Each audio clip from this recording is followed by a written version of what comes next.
老师发现班里有个小女孩的头发一天比一天少，她上课时总是全神贯注，回答问题也非常积极。每天放学后，她都会和科恩老师告别。老师问她的头发为什么会越来越少，而女孩却乐观地解释说 It's just short because of the medicine. Bye. 说完，女孩就跑向了校车，留下科恩在原地愣了很久。女孩的母亲注意到了科恩的异常，她走过来本想解释，但科恩已经从女孩的话中猜到了答案。他理解这位母亲一开始不想说出实情，是不想让女儿被其他同学区别对待。 Heather just loves your class. She can't wait to get to school every day.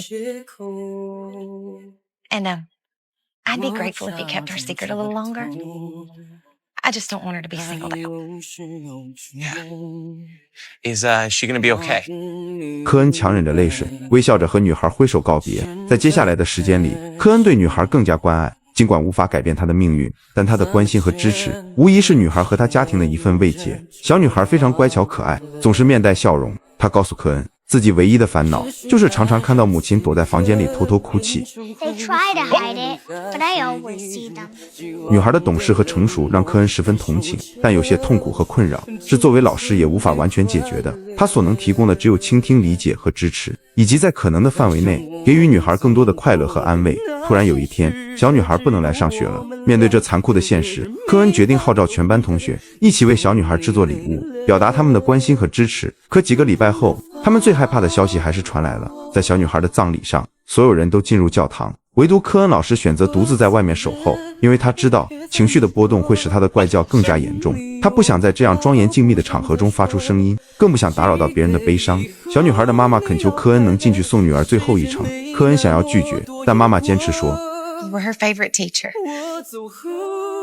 Please don't leave without saying goodbye to her. 尽管有太多的不舍，这是你要的自由，我还给你了。于是这位妈妈挽着科恩走进了教堂，科恩一边流着泪，一边控制不住地发出怪叫。在这种场合，没有一个人会嫌弃他，大家都知道有这样一位好老师，他用自己生命中最灿烂的阳光去温暖了小女孩最后的人生。所以当我们照耀别人的时候，那溢出的光也能为周围的人送去能量。对于我们自己来说，当然也能感受到光反射回来的温暖。电影叫我第一名是根据真实事件改编而成。影片主人公科恩的原型人物叫布拉德·科恩，他自幼便被妥瑞氏综合症所困扰，在学校他常常成为同学们嘲笑的对象，老师也对他冷眼相待。而作为父亲，不但未能理解儿子的苦楚，还认为他的行为是故意捣乱。 You know what'd be nice?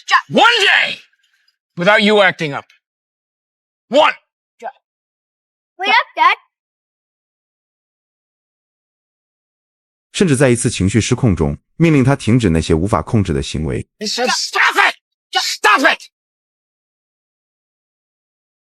科恩的父亲无法接受儿子的病情，最终与他的母亲分道扬镳。每次父亲即将离开时，都让科恩心中涌起无尽的渴望。他多么希望能像弟弟一样投入父亲的怀抱，享受那一丝温暖。尽管这份父爱是勉强得来的，但对科恩而言，这已是莫大的慰藉。父亲离开后，家中只剩下科恩和他的母亲以及弟弟相依为命。母亲始终没有放弃对他的关爱和支持，她带着科恩四处求医，但由于医生的专业知识不足，竟把科恩的病症归咎于父母离婚的影响。母亲不愿接受这样的结论，于是决定亲自到图书馆寻找答案。经过无数个日夜的钻研和探索，终于在厚厚的医学文献中找到了与儿子症状相匹配的疾病。母亲立刻让科恩阅读书上的资料，科恩这才恍然大悟，原来自己患有妥瑞氏症。母亲随即去找医生确认，医生虽然承认了自己的误诊，但也带来了一个令人绝望的消息：目前妥瑞氏症仍然没有治疗方法。听到这个消息，母亲感到极度崩溃，她多么希望儿子能够过上正常的生活。在这个艰难的时刻，科恩迅速上前安慰母亲。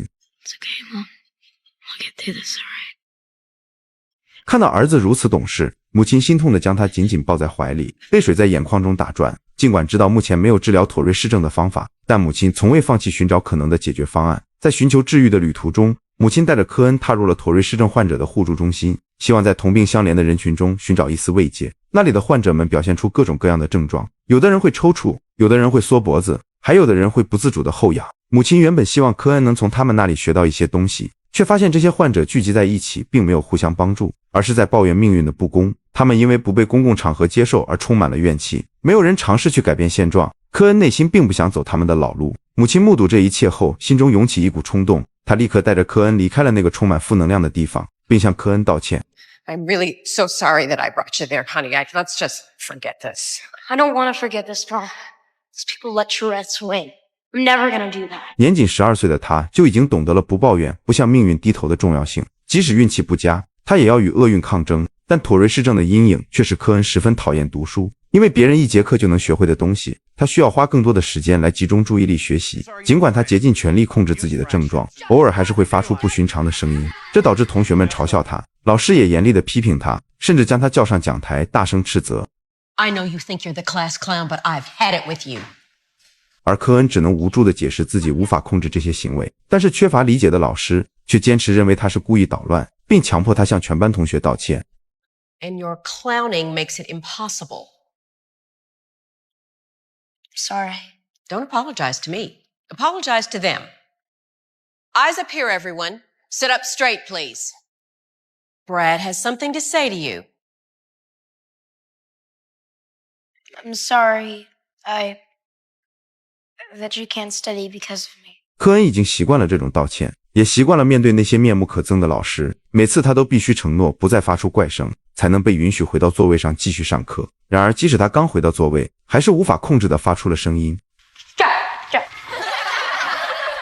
老师没有给予他解释的机会，而是命令他滚出教室。就在这时，校长无奈地出现在他面前，男孩心中涌起一阵恐慌，以为即将面临的是责备与惩罚，但出乎意料的是，校长竟邀请他参加即将举行的音乐会。在那个充满旋律的夜晚，尽管男孩竭尽所能，他的身体仍旧不由自主地抽搐，他的嘴巴仍旧发出阵阵怪叫。同学和老师向他投来异样的目光，然而在众目睽睽之下，校长却点名让男孩上台。这一刻，他成了全场的焦点。校长拿起麦克风，温和地询问男孩为何会发出那些不寻常的声音。男孩解释说自己患有妥瑞氏症，这是一种他无法控制也无法治愈的疾病。当人们不用异样的眼光看他时，他的状况会有所改善。这番话让台下所有听众陷入了沉思。校长继续询问男孩，我们能为你做些什么？ I just want to be treated like everybody else. Good job. Listen up.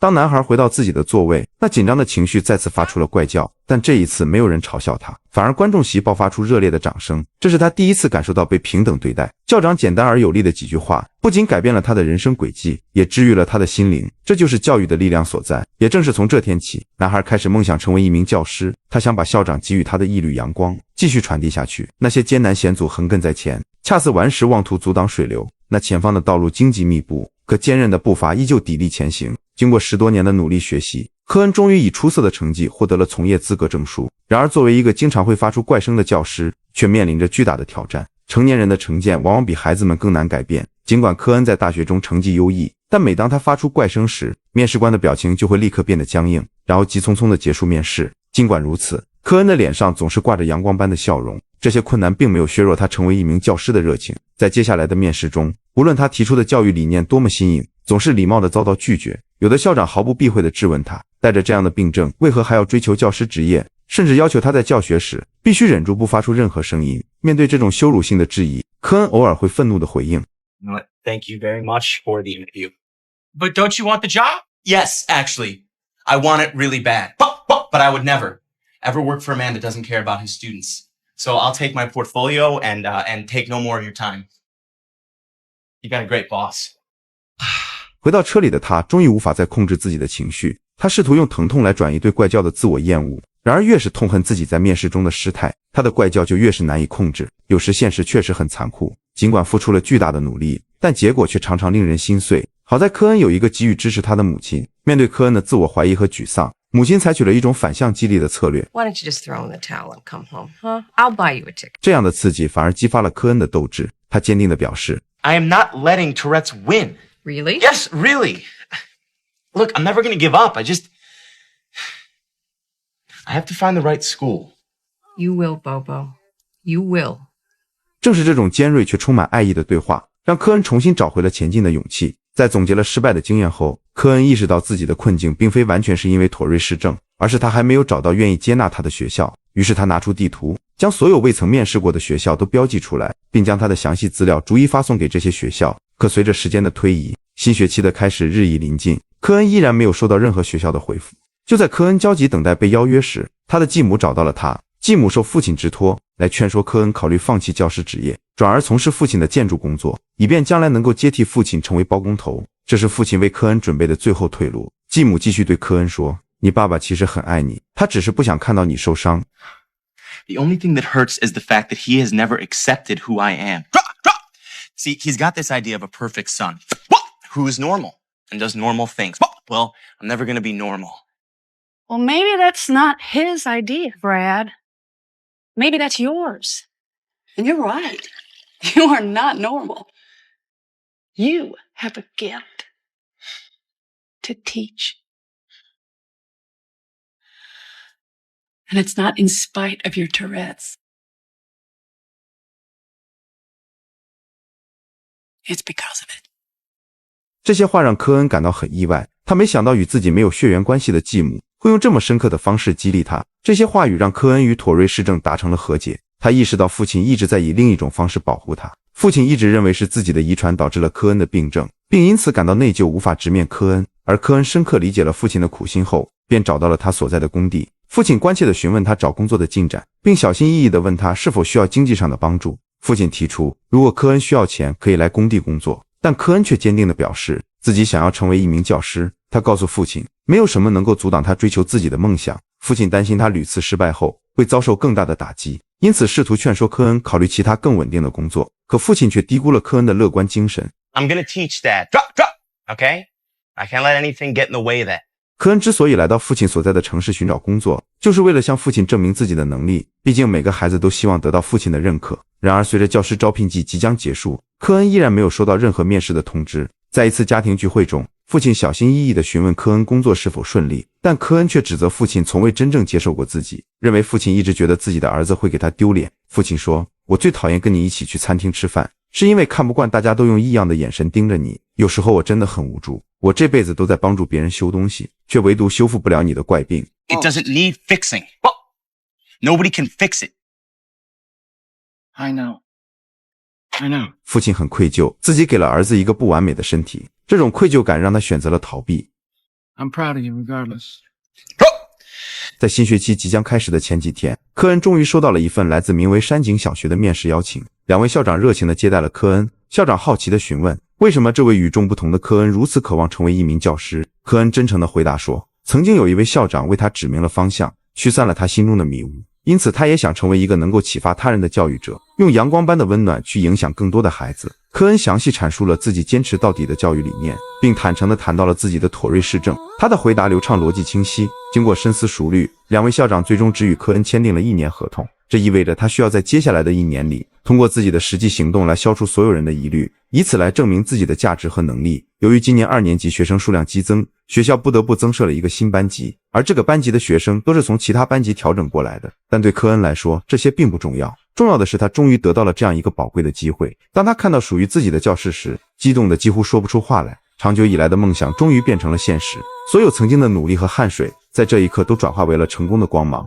其他老师也纷纷伸出援手，帮助他布置教室，准备迎接新学期的开始。当母亲得知这个消息后，激动地流下了眼泪。母亲再三叮嘱科恩，如果学校里有合适的女老师，一定要抓住机会。无论如何，母亲最大的期望就是儿子能够快乐。开学第1天，科恩老师将教室布置得温馨而富有生机，仿佛一个小花园，甚至养了一只可爱的小兔子来增添生气。他戴上船长帽子，热情地迎接孩子们的到来。即使面对一个调皮男孩的无理称呼，科恩也没有生气，反而大方地在黑板上写下了自己的妥瑞氏症，并鼓励孩子们有任何问题都可以举手提问。学生好奇地问，这种病会不会传染？科恩解释说不会，因为这是天生的。学生询问科恩是否可以去看电影，科恩幽默地回答说，当然可以，但大多数时候都会被赶出来。这时一个小女孩询问他是否觉得痛，科恩诚实地回答说，偶尔脖子抽筋时会有一点痛，但只要发出声音就没事了。小女孩对科恩充满同情，问他这个病是否会好起来。科恩遗憾地表示，目前这种病没有药物可以根治，但他已经学会了接纳它，不让病情主宰自己的人生。学生们继续提出许多问题，科恩都耐心地一一作答。I can do anything that anybody else can do, except there is one thing that Mr. Cohen can never do. What is it? No, I just can't. Yeah, tell us. Tell us. Yeah, tell us. Mr. Cohen can never play hide and go seek. 放学后，孩子们与科恩的互动充满了温暖和亲切。仅仅1天时间，科恩就以幽默的风格赢得了孩子们的喜爱，同学们纷纷与科恩拥抱告别，可想而知他们对这位新老师有多喜爱。尽管科恩在孩子们心中建立了良好的形象，但那些家长的成见仍然像一座难以逾越的大山。有些家长在背后议论纷纷，甚至第二天就有家长坚决要求为女儿转班。尽管孩子非常希望留在科恩的班级，家长最终还是拉着不情愿的女孩去了其他班。科恩的课堂越来越充满趣味，但那个被迫转班的小女孩只能站在门口，带着渴望的眼神在门口发呆。科恩心中虽然无奈，但也理解家长的决定，只能温柔地将女孩送回她的新班级。而科恩的班级里不仅有那位小女孩让他牵挂，还有一位患有多动症的小男孩。这个孩子常常无法集中注意力，经常在课堂上乱跑，甚至欺负其他同学。面对这种情况，副校长直接建议让这个孩子退学，但科恩自己小时候也听过太多这样的话，他不打算重蹈覆辙，反而选择耐心地单独辅导这个孩子。他告诉男孩自己其实也讨厌读书，这让男孩感到非常疑惑，老师怎么可能讨厌读书呢？为了让孩子理解他的过去，科恩和男孩玩了一个游戏，他让男孩扮演妥瑞氏症患者发出怪叫，在别的孩子认真读书时，他根本无法集中注意力。通过这个游戏，男孩终于意识到，对于妥瑞氏症患者来说，想要读书是多么困难。那么问题来了，既然读书这么难，为什么还要读书呢？这时科恩告诉他，因为世界上所有的知识都藏在书本里，只要他愿意多费些心力，同样能学到这些知识。在科恩的言传身教和陪伴下，这个小男孩终于开始安心地读书了。科恩不仅拯救了这个孩子，也拯救了曾经的自己。在教学这方面，他向校长兑现了自己的承诺，他利用坚持和创新去帮助每一个需要帮助的学生。在全身心投入教学的同时，科恩也开启了自己人生的新篇章。他努力克服内心的自卑感，通过网恋遇到了一个美丽而善解人意的女孩。这个女孩并没有因为科恩的怪叫而排斥他，反而觉得他很有趣，这使两人的关系迅速升温。他们从日常生活的琐事聊到各自的兴趣爱好，科恩的幽默总能逗得女孩开怀大笑，女孩也总是乐于沉浸在这些欢乐的时刻中。可当夜幕降临时，科恩心中却充满了不安，他不敢对两人的未来抱有太多期待，他害怕有一天女孩会无法忍受自己的怪叫。这种担忧是科恩内心深处的恐惧，也是他需要继续努力克服的挑战。但母亲总会耐心地开导并鼓励他，只要勇敢地向前迈出步伐，总会找到那个与自己心灵相契的伴侣。或许是母亲的话让科恩幡然醒悟，他决定先把爱情暂时搁置一边，去完成自己的考研计划。对于一般人来说，考研已经是一项艰难的挑战，而对于科恩这样患有妥瑞氏症的人来说，更是难上加难。再加上他的怪叫和抽搐可能会影响其他考生，于是他请求监考负责人给他一个单独的考场，如果没有单独考场，他宁愿放弃这次机会，也不愿意打扰到其他考生，但对方却表示没有这样的安排。在一次次的无奈下，科恩只好打电话向父亲寻求帮助。父亲迅速赶到，并用一句话就解决了单独考场的问题。 What did you say to them? Magic word. Lawsuit. 即便有了单独的考场，科恩在考试中依然面临巨大挑战，他需要先努力控制自己的抽搐，然后才能集中精力看题和答题。但尽管他竭尽全力，最终还是没能在规定时间内完成所有试题。时间飞逝，科恩的第一个学期即将结束。然而就在一个看似平常的教学日，一位旁听者出现在了教室的窗户旁，他们是来进行课堂记录的评估员。科恩是否能够继续他的教学生涯，全由评估员记录的内容来决定。然而就在这关键时刻，科恩的父亲意外地带着施工队来到了学校。他记得科恩曾提出学校里的柜子不够用，所以特意过来提供帮助。父亲不仅以实际行动支持科恩的工作，还通过资助学校表达了对他事业的认可和鼓励。 Oh, and I got you something for your collection. Close the front. Put it on, Mr. Cohen. The pain once or twice.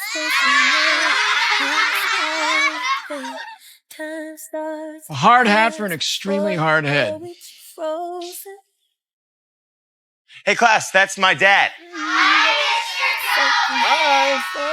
这一刻，科恩深刻地感受到了父亲对他的认可，同时也为能有这样一位支持自己的父亲而感到自豪。当你一开始努力的时候，可能会遇到重重困难，但当你经历完风雨时，你会发现照在身上的彩虹是多么耀眼。几天后，校长在全体教职工面前宣布了一个惊人的消息：科恩老师被评为了乔治亚州的年度最佳教师。这个消息让孩子们兴奋不已，他们真心为老师感到高兴。在颁奖典礼的当晚，科恩的女友细心地帮他整理仪表，并安慰他不要紧张。可当科恩上台发表获奖感言时，他还是忍不住发出了怪叫。这一次没有人嘲笑他，甚至一直对科恩持怀疑态度的父亲也在台下微笑着给予他鼓励。尽管面临挑战和困难，但坚持和努力可以赢得尊重和成功。科恩的经历鼓励着每个人，无论遇到什么困难，都不应放弃追求自己的梦想和目标。他不仅在颁奖典礼上表达了对每一个人的感激之情，还特别感谢伴随他一生的妥瑞氏症。当他开始谈论自己从妥瑞氏症中学到的东西时，台下的孩子们纷纷举手，争先恐后的回答。颁奖会瞬间变成了科恩的课堂，有的孩子说科恩学会了战胜困难，有的孩子说科恩学会了勇敢面对，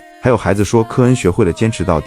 这些励志的词汇从孩子们的口中说出，仿佛是科恩那永不放弃的精神在他们身上得到了传承。 Taught me the most valuable lesson that anyone could ever learn. And that is to never let anything stop you from chasing your dream. From working or playing, falling in love. 千万别让任何事阻止你去追求梦想。这句话是科恩向大家传递的教育理念，也是他对孩子们的鼓励。科恩用自己的行动证明了，无论遇到什么困难，都不应放弃追求自己的梦想。后来的科恩不仅完成了自己的硕士学位，还被斯坦福大学教育专业录取，并与女友携手步入了婚姻的殿堂。梦想似璀璨星辰，纵有妥瑞氏症的阴霾遮蔽，也未曾放弃追逐教育梦想的那片熠熠星空。家人的包容，朋友的鼓励，同事的理解，这些爱的点点滴滴，如同丝丝缕缕的微风，轻拂过男主的生命之途，又如温暖的炉火，驱散生活的寒意，让他得以在这爱的环绕中轻盈起舞。爱的力量能为人生的旅程添上最绚丽的色彩，编织出一幅满是温情与希望的锦绣图卷。那些异样目光与嘲讽如同荆棘刺痛身心，可他却将之化为独特的节奏，踩着挫折的鼓点，舞出别样精彩。那些艰难险阻横亘在前，恰似顽石妄图阻挡水流，可坚持的细流依旧潺潺不息，汇聚成磅礴江河，推动命运之舟前行。那前方的道路荆棘密布，可坚韧的步伐依旧砥砺前行。只有与真实的自己相拥，方能在生命的舞台上展现出最动人的姿态。就像一束自在盛开的花朵，散发着属于自己的芬芳，